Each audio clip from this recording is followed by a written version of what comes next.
la regasificadora.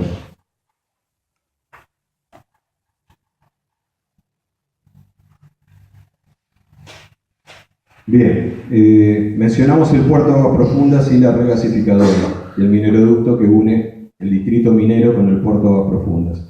Son obras de infraestructura muy importantes. Estamos arriesgando mucho en cualquiera de estas obras y son para satisfacer en principio los requisitos de Aratirí.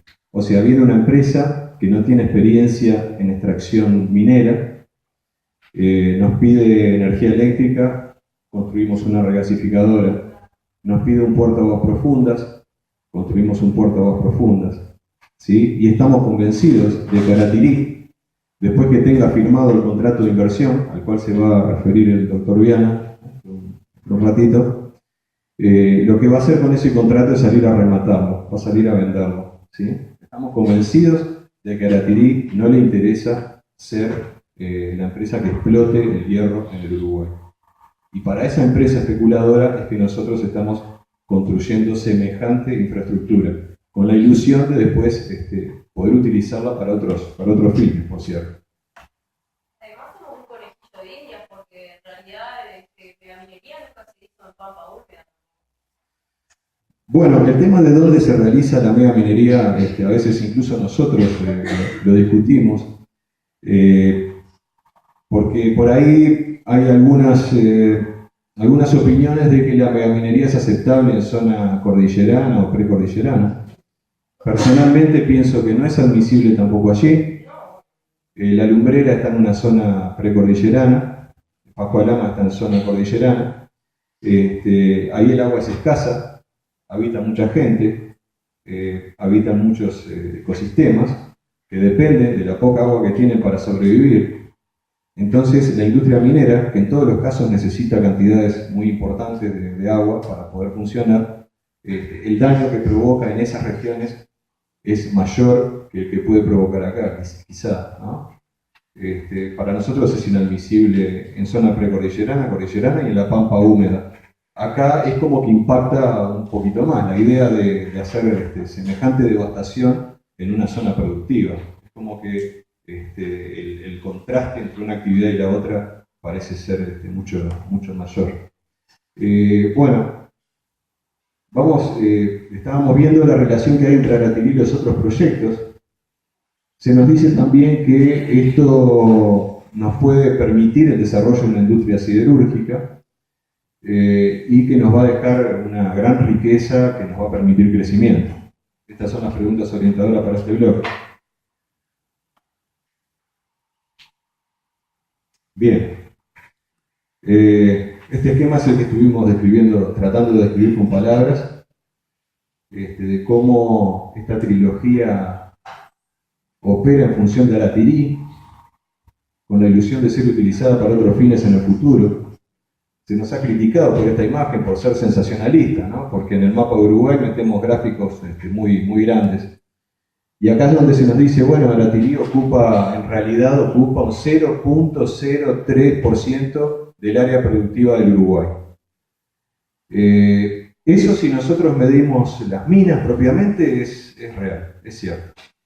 Pero si nosotros medimos los impactos de esta actividad económica, eso es mentira. Nuevamente, eso es mentira.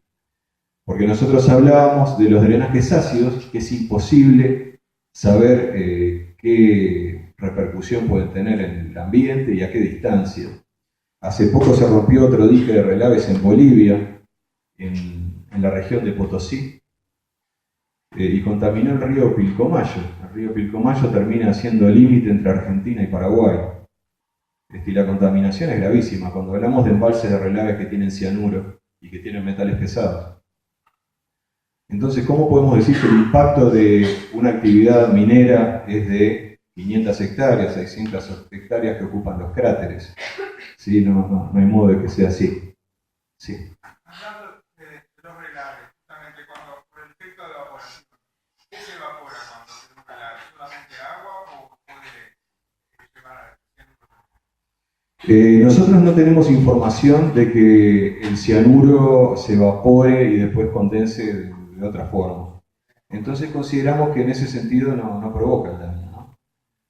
O sea, si no teniendo pruebas de que hace el daño, como no somos técnicos, preferimos decir que ese daño no lo ocasiona. Las explosiones, en cambio, sabemos, el ANFO, este explosivo que mencionábamos, que es un compuesto de nitrato de amonio y full oil, nitrato de amonio en un 90%, full oil en un 10% aproximadamente, tira a la atmósfera, imagínense, 43.000 toneladas de ANFO por año. Estamos hablando de 40.000 toneladas de nitrato de amonio que combustiona por año. Eso libera nitritos que terminan convirtiéndose en lluvia ácida. Eso sí queda flotando en el aire y lo otro queda mezclado con las escombreras y con las minas para colaborar en la contaminación que se genera con el drenaje ácido. ¿Sí? Yo les pido que me dejen redondear la idea y después hacemos la ronda de preguntas, ¿sí? Así no los aburro, sobre todo para no aburrirlos.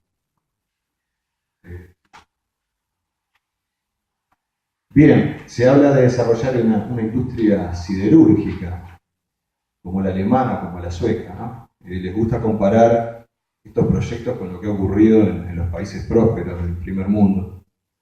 En Alemania y en Suecia ha habido minería de hierro. En Suecia sigue habiendo una industria de extracción del hierro importante. Y por supuesto son países que tienen una industria siderúrgica de vanguardia. Acá la paradoja que se da es que el hierro que hay en Valentines es prácticamente todo el hierro que existe en el país. Y Aratirí, como el negocio lo tiene que hacer ahora, tiene un proyecto para extraerlo en un máximo de 15 años, que más o menos coincide con el plazo que llevaría desarrollar una industria siderúrgica. Quiere decir que si nosotros nos embarcáramos en eso, como nos estamos embarcando en la regasificadora y en el puerto de aguas profundas, lo que puede llegar a pasar es que el día que tengamos instalados altos hornos, como el que se ven en la imagen, ya no tengamos hierro para usar de materia prima en esa industria.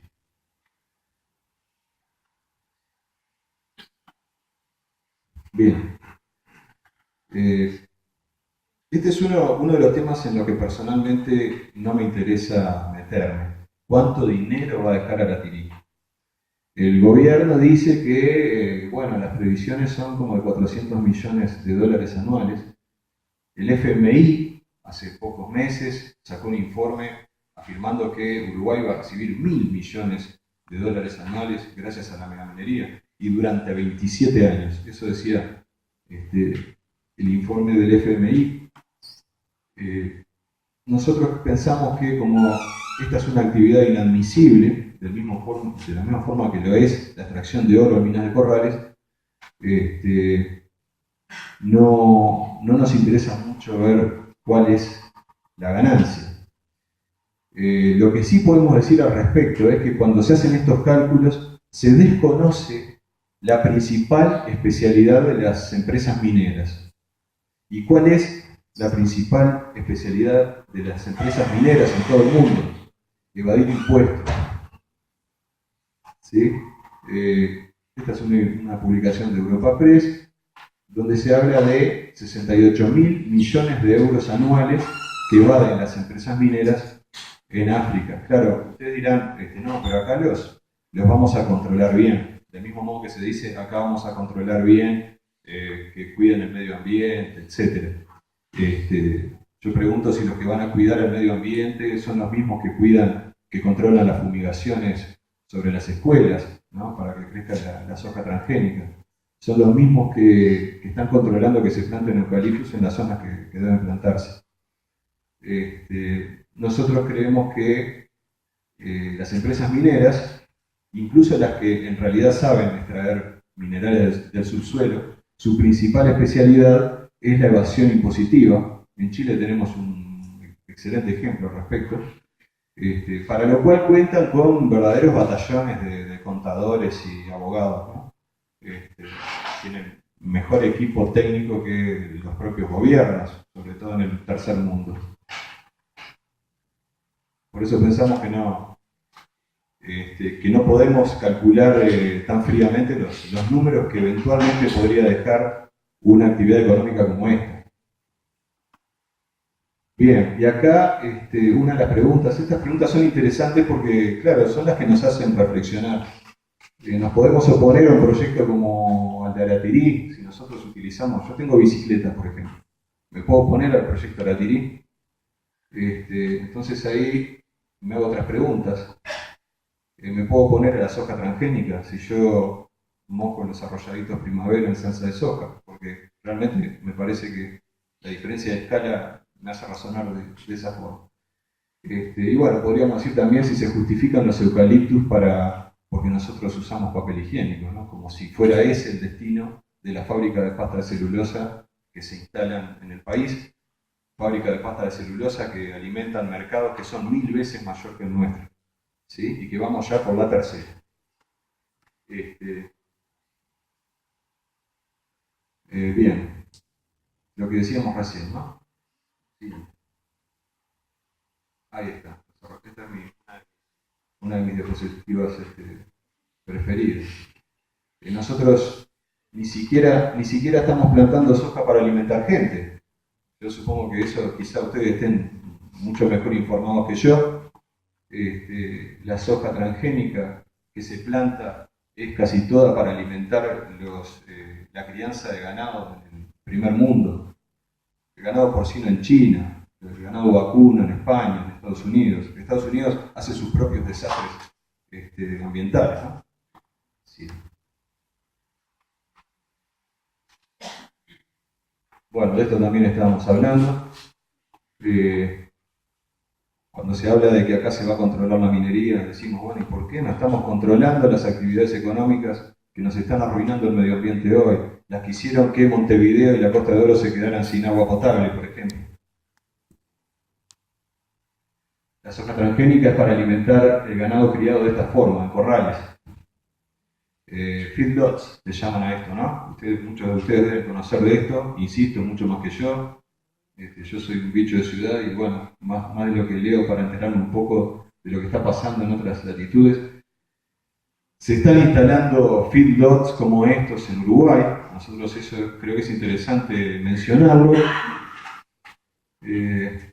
Hace poco el ministro de Ganadería salió a decir, porque el ministro de Ganadería nuestro también defiende la megaminería, salió a decir que los gases que emite la combustión de camiones de una mina como Aratirí es comparable a los gases de la digestión de 100.000 cabezas de ganado.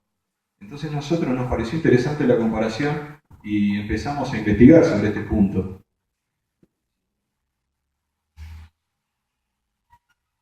Y efectivamente, no 100.000, pero las cuentas nos dieron que los gases de los camiones y las máquinas de Aratirí se podrían comparar en gases de efecto invernadero, en generación de gases de efecto invernadero, con el de 250.000 vacunos. Es una comparación interesante teniendo en cuenta que en Uruguay hay más de, no sé, 10 millones de cabezas de vacunos. Pero claro, ¿dónde está la trampa de esta comparación? Que los gases de Aratirí se emiten en un área muy pequeña, mientras que los 250.000 vacunos, salvo en los feedlots, que, insisto, algunos tenemos aquí y no deberíamos permitirlos. Para que la comparación sea justa, tendríamos que meter los 250.000 vacunos en un área como la que ocupa las minas de Aratirí, un área de 500 hectáreas. Increíblemente existen estos feedlots, lo que se ve en la imagen de la pantalla es exactamente eso, un feedlot que tiene 500 vacunos por hectárea. Y lo que ven en la derecha de la imagen son los efluentes de, las actividades fisiológicas de los vacunos. Y estoy seguro que eso es tan nocivo para el medio ambiente como los drenajes ácidos que tanto estuvimos criticando sobre megaminería. Por eso tenemos que estar atentos, ¿no? Nosotros no creemos que hay una actividad ganadera que está buena, que es la actividad tradicional, extensiva, que se ha desarrollado en el país durante décadas o siglos ya a esta altura, pero en la medida que se empiecen a instalar establecimientos de crianza como estos, también tenemos que rechazarlos, ¿sí? Por eso a veces tenemos que aclarar que nosotros no somos defensores de productores ganaderos. ¿sí? Lo que estamos tratando es de cuidar nuestra tierra y preservar nuestros bienes naturales. Bueno, decíamos hoy que esto lo agregamos en realidad para esta presentación, porque no podemos llegar a Paysandú y dejar de hablar de fracking. Es muy probable que la mayoría de ustedes sepa de memoria lo que es el fracking, pero vamos a dedicar un video de unos 3 minutos por si alguno de ustedes no está informado. Porque ¿qué pasa? El fracking, vamos a ver ahora, es una gran amenaza. Como decíamos al principio, algunos colectivos valientemente enfrentaron el fracking antes de que se instale en Paysandú y lograron que la Junta Departamental sacara una ordenanza para prohibirlo. Pero claro, viendo lo que pasó en Tacuarembó, que cuando necesitaron, derogaron las resoluciones de la Junta de Tacuarembó contra la megaminería, intuimos que puede pasar lo mismo en el futuro con el fracking en Paysandú. O sea, cuando llegue el momento de que la empresa Schweppach empiece a necesitar extraer el gas de esquisto a través del fracking, seguramente van a hablar con los parlamentarios para que deroguen las resoluciones de la Junta. Y esta es la última parte de la presentación. Nos queremos preguntar, estas son preguntas que nos hacemos a nosotros mismos, ¿qué cantidad y calidad de agua estamos dejando a las futuras generaciones? No solo cuando hablamos de la cantidad nos referimos, por ejemplo, a la población de eucaliptus que toma agua en el Uruguay. Estamos hablando de más de 1.000 millones de eucaliptus plantados en el Uruguay.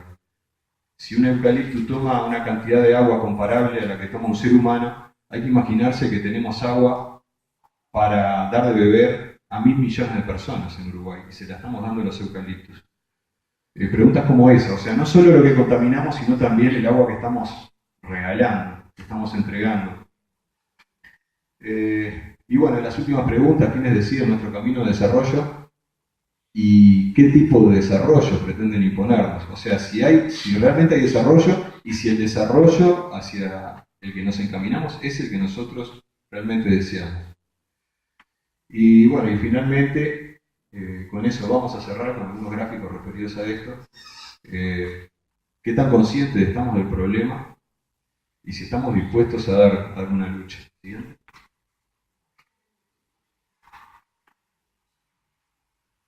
Básicamente consiste en taladrar